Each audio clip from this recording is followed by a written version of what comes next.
The crystal chandelier cast dancing shadows across the marble floor of Manhattan's most exclusive restaurant. Olivia Sterling, her platinum blonde hair perfectly styled, sat at the head table surrounded by executives worth billions. Then the door exploded open. 3 masked men burst in, guns raised, screaming commands that shattered the elegant atmosphere like broken glass.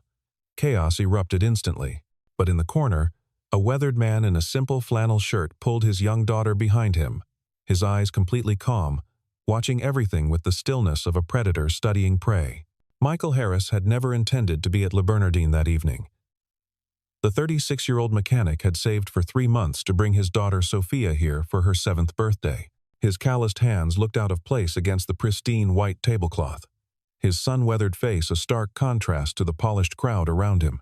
But Sophia had begged to eat where the rich people ate. Just once. To feel like a princess. So Michael had worn his only decent shirt, the blue flannel his late wife Sarah had bought him 5 years ago, and brought his little girl to this world that wasn't theirs. Across the room, Olivia Sterling commanded attention without trying.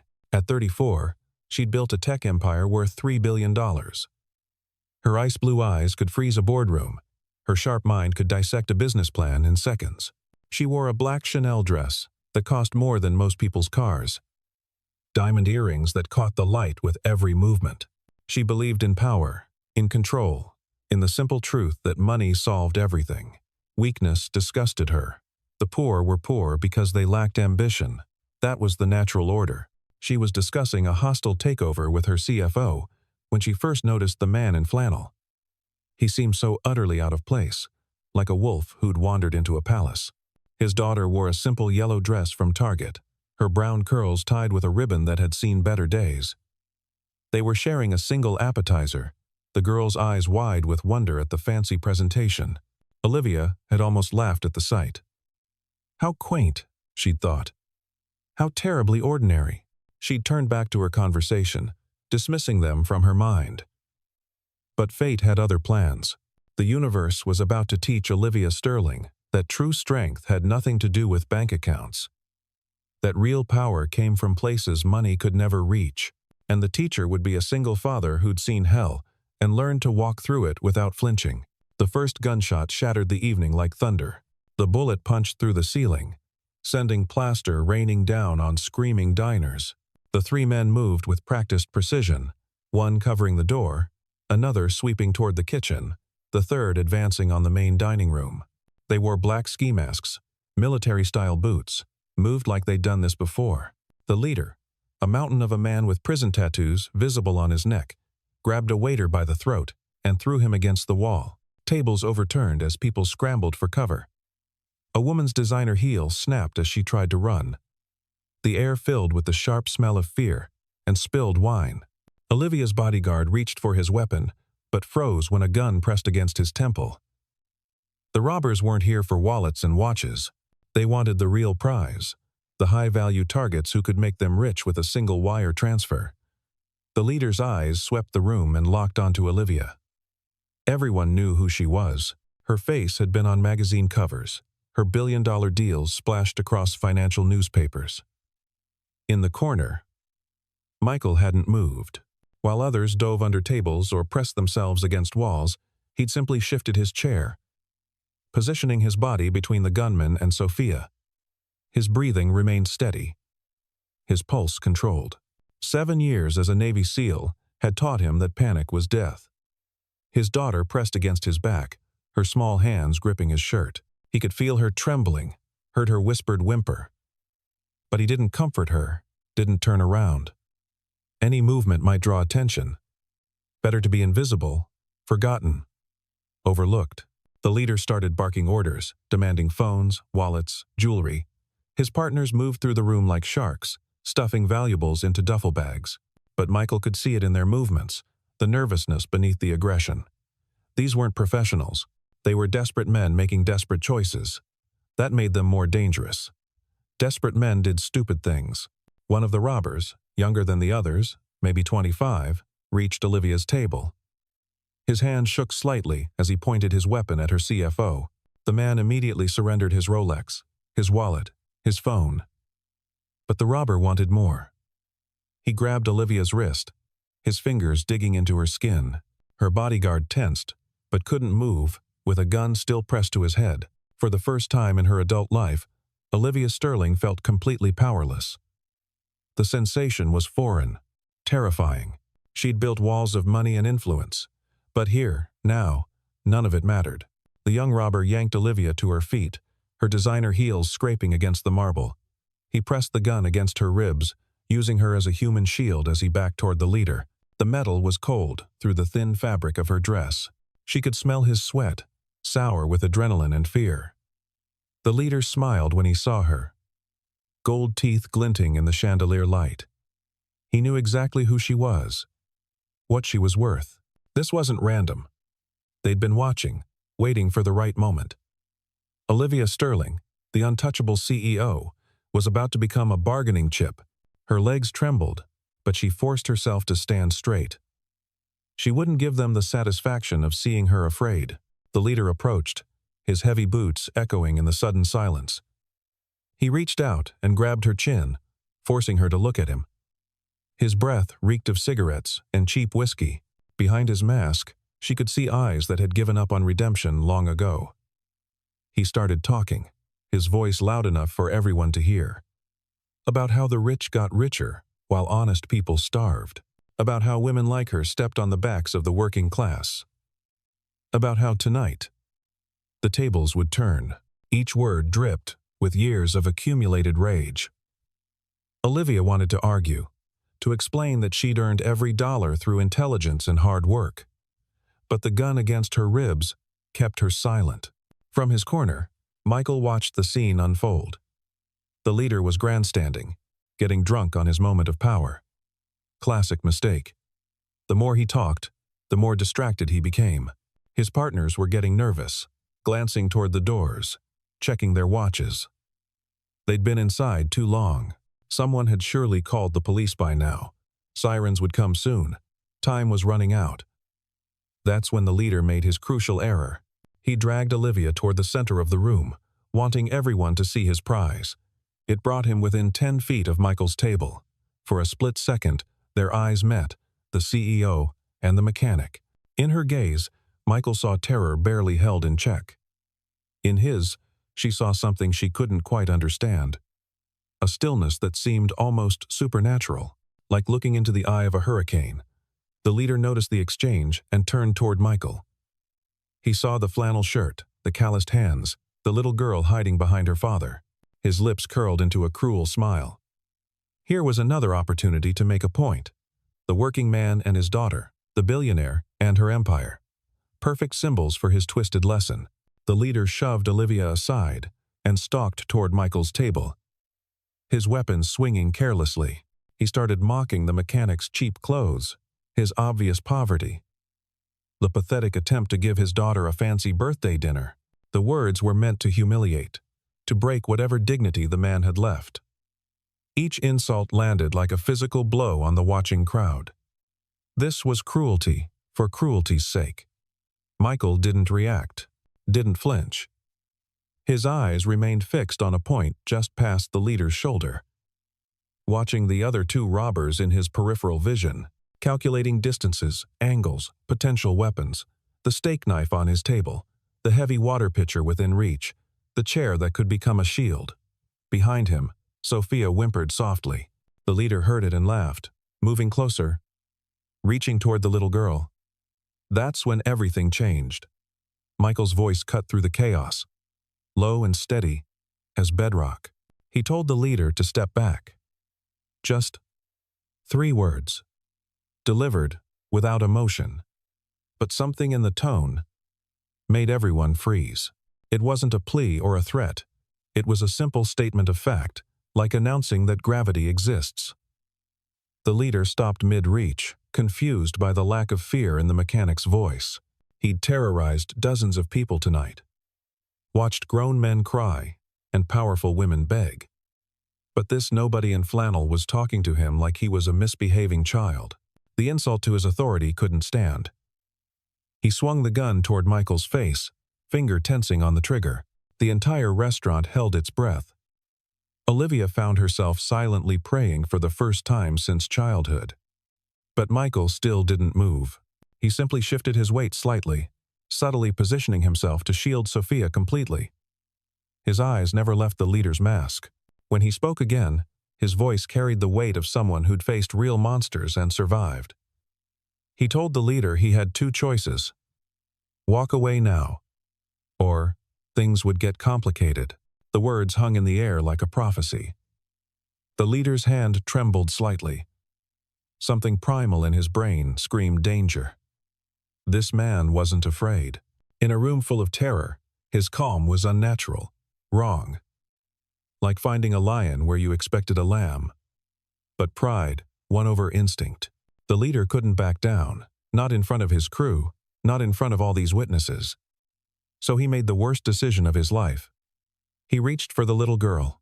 Michael's hand shot out faster than thought, gripping the leader's wrist and twisting in a precise motion that sent the gun spinning across the marble floor. The crack of breaking bone echoed through the restaurant. Before anyone could process what had happened, Michael drove his knee into the leader's solar plexus, dropping him to his knees. The whole sequence took less than 2 seconds. A woman screamed. The other two robbers spun toward the commotion, weapons raised. Michael was already moving, pulling Sophia behind an overturned table. The heavy oak absorbed the first burst of gunfire, splinters exploding outward. The crowd erupted in fresh panic. But Michael remained calm, counting shots, tracking positions by sound. The second robber advanced, trying to flank the table. Michael grabbed the water pitcher, heavy crystal worth more than his monthly rent, and hurled it with sniper precision. It caught the robber in the temple, sending him stumbling. In that moment of imbalance, Michael closed the distance. A palm strike to the throat, an elbow to the ribs, a sweep that put the man on his back. The gun skittered away across polished marble. The third robber, the nervous young one, had Olivia again. His arm wrapped around her throat, gun pressed to her temple. His hand shook violently now, finger dancing on the trigger. One wrong move and her brilliant mind would be splattered across the designer wallpaper. Michael rose slowly from beside the unconscious second robber, hands visible but not raised. Blood trickled from a graze on his shoulder, where a bullet had kissed flesh. His flannel shirt was torn, revealing scarred muscle beneath. He looked like something from another era. A warrior displaced in time. The young robber screamed at him to stay back, tightening his grip on Olivia until she gasped for air. But Michael kept walking forward, each step measured and deliberate. He was talking now, his voice soft, almost hypnotic. Not to the robber, but to Olivia, telling her to breathe, to relax, to trust. Their eyes met across the chaos. She saw no doubt in his gaze, no uncertainty, just absolute conviction. For reasons she couldn't explain, she believed him. Her body went limp in the robber's arms, dead weight that threw off his balance. In that split second of adjustment, Michael struck. His hand swept up, directing the gun toward the ceiling as it fired. Plaster rained down. His other hand found the robber's carotid artery, applying precise pressure. The young man's eyes rolled back. He collapsed, Olivia falling with him. Michael caught her before she hit the ground, one arm supporting her weight, while his other hand secured the dropped weapon. For a heartbeat, they were frozen in an almost intimate embrace. The billionaire CEO and the single father mechanic. Her Chanel perfume mixed with his scent of motor oil and honest sweat. She could feel the steady beat of his heart against her chest. Impossibly calm after everything that had happened. Then Sophia's voice broke the spell, crying out for her daddy. Michael gently set Olivia on her feet and turned to his daughter, dropping to one knee to pull her into his arms. The little girl buried her face in his shoulder, sobbing. He stroked her hair, whispering that she was safe, that Daddy would always protect her. The scene was so tender, so at odds with the violence of moments before, that several people began to cry. Sirens wailed outside, growing closer. The leader of the robbers groaned, trying to crawl toward his fallen weapon with his broken wrist. Michael simply stepped on the gun, grinding it into the marble with his worn work boot. He looked down at the man who'd threatened his daughter, and for the first time, emotion flickered across his face. Not anger, but disappointment. Like a teacher looking at a student who'd thrown away their potential, the police burst through the doors in a tsunami of noise and movement. Commands were shouted. Weapons were drawn. Chaos threatened to erupt again. But Michael simply raised his hands slowly, identifying himself and the robbers with military precision. Within minutes, the 3 criminals were in custody, the wounded receiving medical attention before being hauled away. A detective approached Michael, notebook ready, but before questions could be asked, Olivia Sterling stepped forward. Her designer dress was torn, her perfect hair disheveled, but her voice carried all its usual authority. She informed the detective that this man was a hero, that he'd saved everyone in the restaurant, that she would personally ensure he received recognition. The detective looked between them, noting the contrast, the impossibility of their connection, but he took down Michael's information, promising to be in touch after full statements were taken. As the police worked, Olivia watched Michael comfort his daughter. He'd refused medical attention for his wounded shoulder, focusing entirely on Sophia. The little girl had stopped crying but wouldn't let go of her father's hand. They looked so vulnerable, so ordinary. Yet she'd seen him move like death itself, precise and unstoppable. An EMT finally convinced Michael to let them examine his shoulder. As they cleaned the wound, Olivia approached hesitantly. Up close, she could see the scars that covered his arms and chest. Some from bullets, others from blades. Each one told a story of survival. She asked him directly who he really was. The question hung between them like a challenge.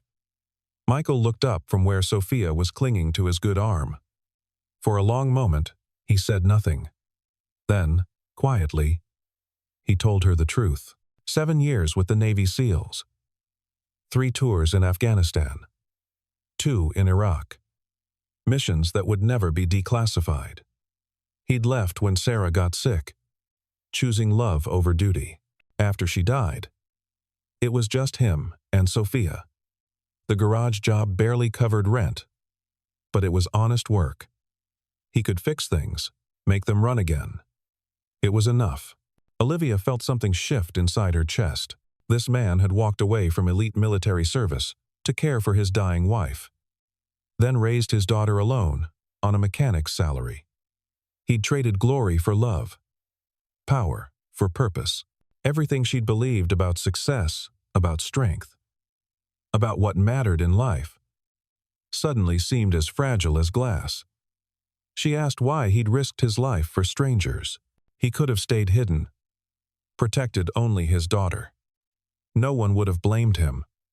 Michael's answer was simple. He'd learned in the service that everyone was someone's child, someone's parent, someone's love. When you could help, you helped. That's what separated humans from animals. Not money or power, but the choice to stand when others couldn't. A photographer appeared, one of the diners who'd hidden behind the bar. He'd captured the whole incident on his phone. The images would be on every news site by morning. The humble mechanic who'd saved Manhattan's elite, David versus Goliath in designer clothing. But Michael wanted none of it. He gathered Sophia, preparing to leave. Their birthday dinner was ruined, but at least they were alive. Olivia watched them head for the door.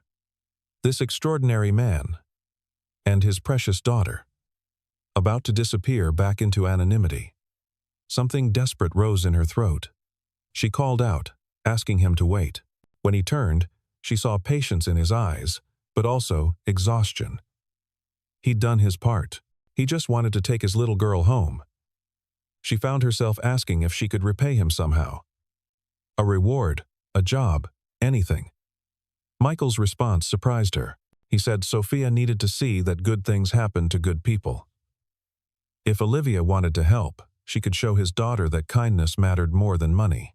Then they were gone, swallowed by the night, and the gathering crowd of reporters outside. Olivia stood in the ruins of the restaurant, surrounded by wealth and power, feeling poorer than she'd ever been. Her CFO approached, asking if she was all right, if she wanted to go to the hospital. She waved him away. Her body was fine. It was her soul that felt injured, cracked open like an egg. She'd built her empire on the belief that strength meant never needing anyone, that vulnerability was weakness, that the world was divided into winners and losers. But a man in a flannel shirt had just shattered that philosophy with his bare hands. She thought about Michael's scars, each one representing a moment when he'd chosen others over himself. She thought about how he'd held his daughter, protective and gentle in equal measure. She thought about the wedding ring he still wore, 5 years after his wife's death. Love that endured beyond loss. By the time she reached her penthouse apartment, Olivia had made a decision. Her entire life had been about taking market share, taking profits, taking control. Maybe it was time to learn about giving. She called her assistant, despite the late hour. Tomorrow, she wanted a complete background check on Michael Harris, not to exploit or expose, but to understand. What did a hero need when the cameras turned away? The next morning brought a media storm. Michael's face was on every screen, his story on every tongue. The mechanic who'd taken down 3 armed robbers barehanded. The single father who'd saved Manhattan's elite. But Michael himself was nowhere to be found. He'd taken Sophia to school, then disappeared into the city's anonymous millions. Olivia watched the coverage from her office, noting how the media focused on the violence, the drama, the spectacular takedown. They missed the real story. A father's love. A man's choice to stand when he could have hidden. The profound courage of everyday people facing extraordinary moments. She pulled up the background report her assistant had compiled. Michael Harris, originally from Ohio, enlisted at 18, decorated multiple times for valor. Married Sarah Conway, a pediatric nurse, in a simple ceremony at Camp Pendleton. When Sarah was diagnosed with terminal cancer, he'd given up everything to be with her. Now he lived in a 2-bedroom apartment in Queens, working 60 hours a week to keep Sophia in a good school. No savings, no safety net, just determination and love. A week passed. The story faded from headlines, replaced by new scandals and fresher tragedies. But Olivia couldn't forget. She found herself thinking about Michael at odd moments. During board meetings, while reviewing quarterly projections, in the quiet hours before dawn when success felt like an empty room. Finally, she sent a message through the detective, an invitation, not a summons. She wanted to thank him properly, in front of her entire company, to show her employees what real courage looked like. Michael's response was polite but clear. He didn't need thanks or recognition. He'd done what anyone should do. But Sophia had seen the invitation, read it with the careful attention of a 7-year-old learning about the world. She asked her daddy why he didn't want to go. Weren't they friends with the pretty lady now? Michael couldn't explain to his daughter that their worlds were too different, that people like them didn't mix with people like Olivia Sterling. So when Sophia asked if they could go, just to see, he agreed. For her, always for her. The Sterling Industries headquarters took up 40 floors of prime Manhattan real estate. When Michael and Sophia arrived, wearing their best clothes that still looked shabby in the marble lobby, security didn't want to let them in. It took Olivia herself coming down to clear the confusion. She led them to the executive floor, where hundreds of employees had gathered. Michael was uncomfortable with the attention, but Sophia's eyes were wide with wonder. She held her father's hand tightly, whispering that it looked like a palace. Olivia stood before her empire and told them about courage. Not the courage to make deals or take risks with money, but the courage to act, when action could cost everything. She introduced Michael not as a hero, but as a reminder that strength wasn't about what you could take, but what you were willing to give. That true power came from protecting those who couldn't protect themselves. The applause was thunderous. Michael endured it with military stoicism, but Sophia beamed, proud of her daddy. After the presentation, Olivia asked them to her office. She had something to show them. The view from the top floor stretched across Manhattan, a kingdom of glass and steel. But what caught Sophia's attention was the small table, set with hot chocolate and cookies. Real cookies, not the fancy ones from expensive bakeries, but chocolate chip cookies like her mommy used to make. As Sophia explored the office, marveling at everything, Olivia and Michael talked. She told him about the scholarship fund she was creating in Sophia's name, full rides to any school for children of single parents. She told him about the job offer Not charity but genuine need. Her company needed someone who could fix problems, who could see through complexity to simple solutions. Someone who understood that the most valuable things couldn't be bought. Michael listened without interrupting. When she finished, he asked a simple question. Why? Why did it matter to her what happened to him and Sophia? Olivia's answer surprised them both with its honesty, because he'd shown her something she'd lost. The understanding that money was just paper, that power was an illusion, that the only thing that truly mattered was how we treated each other when the masks came off and the guns were drawn. She'd spent 34 years building walls. Maybe it was time to build bridges instead. Michael was quiet for a long moment, watching his daughter trace her fingers along the window, drawing invisible pictures on the glass. Then he told Olivia something that would stay with her forever. He said that during his time in service, he'd learned that there were two types of people: those who ran toward danger to help others, and those who ran away to save themselves. The choice defined not just moments, but entire lives. She'd proven which type she was when she offered to help without expecting anything in return. As they prepared to leave, Sophia ran to Olivia and hugged her around the waist, thanking her for the cookies and the scholarship. The embrace was unexpected, genuine. The simple gratitude of a child who'd learned that kindness could come from unexpected places. Olivia found herself kneeling, returning the hug, feeling something crack open inside her chest, a warmth she'd walled off since childhood. When she decided that success mattered more than connection. Over Sophia's shoulder, she met Michael's eyes. He was smiling. The first real smile she'd seen from him. It transformed his weathered face, revealing the man beneath the warrior. In that moment, she understood that strength and gentleness weren't opposites. They were partners, each making the other possible. The months that followed brought changes neither could have predicted. Michael took the job, not as charity, but as a challenge. He brought the same precision to corporate security that he'd brought to special operations.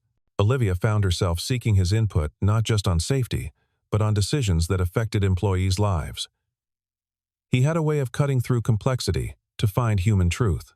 Sophia bloomed in her new school, the one the scholarship made possible.